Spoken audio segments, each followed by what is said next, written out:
welcome to In My Mug episode 319 on Monday the 22nd of December 2014. I am your host Stephen Layton. Welcome, as always, to Christmas in My Mug and welcome to the news.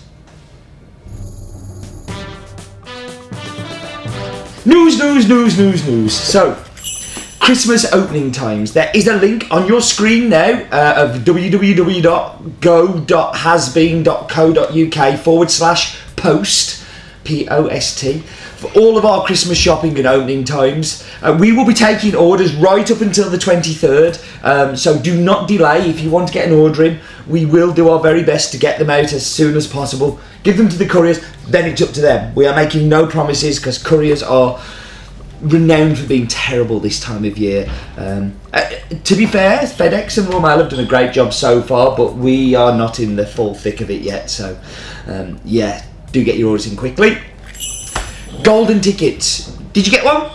I hope you did. If you didn't, I've had a few people emailing me and we've sent them out. There are not many spaces left now. You have to act quickly. It will close and it will close soon, and when it does, it'll be gone. I can't sneak you in.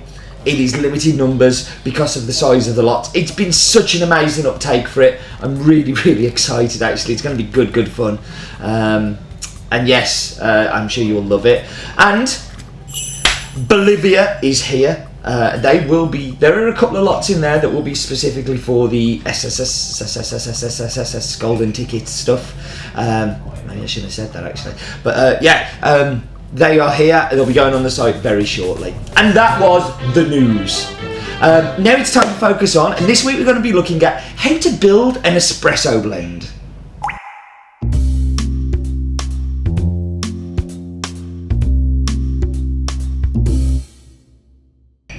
So I often get asked how we build espresso blends here at Has Been, kind of what we go through and the processes we do to get there. So the first part of the process, for me, starts on paper. So it starts on how or what you want that blend to do. Before tasting any coffee, it's really crucial to have those objectives and the kind of direction of the blend before you do anything. And then, like, these can be stupid. So these can be like aspirations, they can be very diverse, they can be kind of craziness, but it's like, you know, do I want it to be lots of acidity? Do I want it to have lots of sweetness? Do I want it to have lots of body? Those kind of things. And with those things in mind, you start to think about coffees that fill those briefs. So I'll be looking through the Has Been list of coffees we've got, and I go, oh, that would bring that, and that would bring that. A lot of the time I've got a little notebook where I kind of keep ideas of blends that I want to do as well, and I might kind of have a flick through and think, oh, no, that would really fit into that. But everything starts on paper. And then you bring those components together.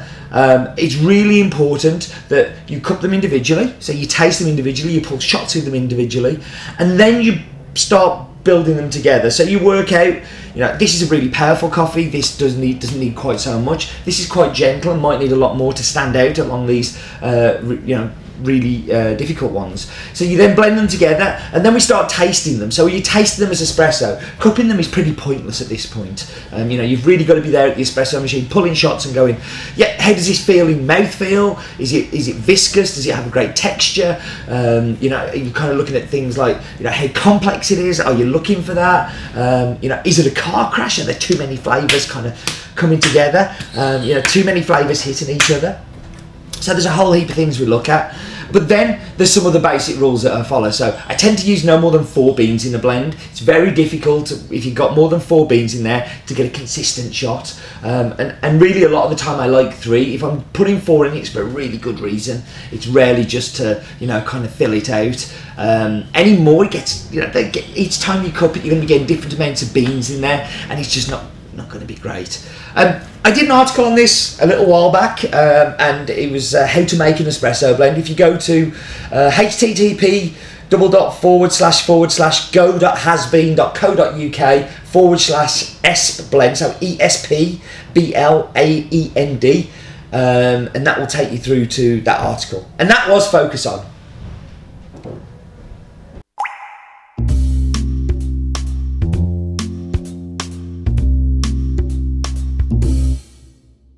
So Focus On was on blends this week because it's a blend that we've got. And I'm not really sure when something becomes a tradition, but I'm fairly sure that, you know, 10 years of this now, it has become a tradition. Our special Christmas blend is only available in the month of December. It always comes in those weird bags. In my muggers, you've got them in the In My Mug bags, but that's purely for postage reasons. It's easier to get them through the letterbox to you. We only ever offer it as roasted beans normally, and when it's gone, it's gone. It really is, you know, it normally lasts just about long enough. And it's getting harder and harder to formulate each year, because each year the last blend has been amazing, and you really don't want to kind of ruin that tradition by starting to you know, make it not so good. But I think we pulled out the bag again this year. It's a pretty phenomenal blend. So it's 50% Costa Rican El Pedregal, which is from the Tarrazú region, owned by the Bonilla family, who own Don Mayo, very famous Tarrazú coffee farmers. We've got El Salvador La Gloria Red Pacas and Bourbon, which is owned by Gloria Rodriguez of San Jose fame. And then 20% of the Kenya Athea Chinga Natural, which is the SL28, SL34 mix. And it's a pretty big blend. There are lots of powerful flavours in there. So the 20% of the Kenya, like if you put any more than 20%, it would punch your head off. But actually, with the Pedregal and with the La Gloria, they kind of just do this. They come together, and it's absolutely, like, for me, it's a great blend. So there's no Matt bit this week, so we should definitely go do Roland's Daft Facts straight away.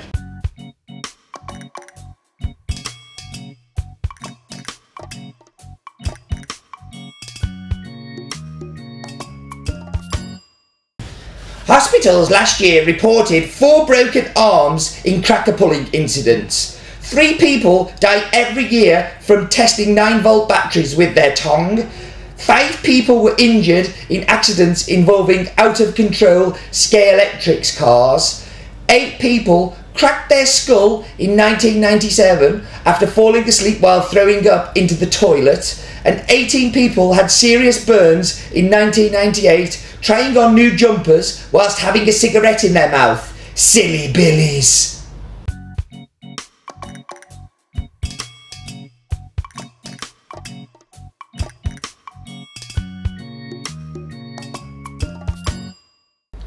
Wow, Roland gave us 5 facts for the price of 1. All very Christmassy related. I didn't realise 3 people died testing 9-volt batteries with their tongue.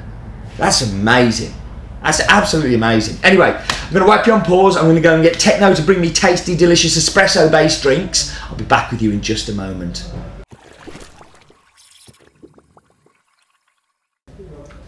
I don't know where to put my cups. I'll do them on my lap. Should dive straight into the espresso. Oh, my table back. Right, let's dive into the espresso. So 20% of this is the Kenya, and I would say 50% of the taste is from the Kenya. It's very powerful. You get the blackcurrant come through, and it's a very clear blackcurrant for me. I know somebody on one of the reviews on the Kenya said, "Oh, I don't get any blackcurrant in this." I just get oodles of it, oodles and oodles of it. Dark chocolate. I get a little bit of Horlicks as well. It's delicious. It's a great espresso. It really is. Excuse me. Into the milk, and I know this is going to work in milk. So here I think you get a little bit of the Costa Rica and the El Salvador, because you get this milk chocolate coming through. It's much smoother. The Horlicks thing is much bigger in here. Really is like a malted drink. It's just really malty and creamy, and great texture. Little hint of the blackcurrant as well, still coming through. Absolutely delicious. It really is.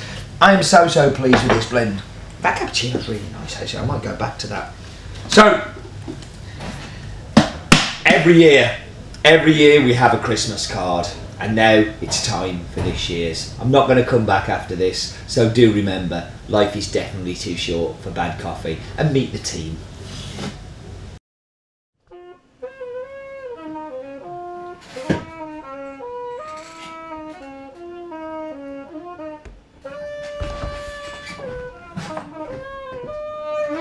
Will you stop that infernal tootling? It's about time you did some work around here. I'm sick of carrying you. Here, do this.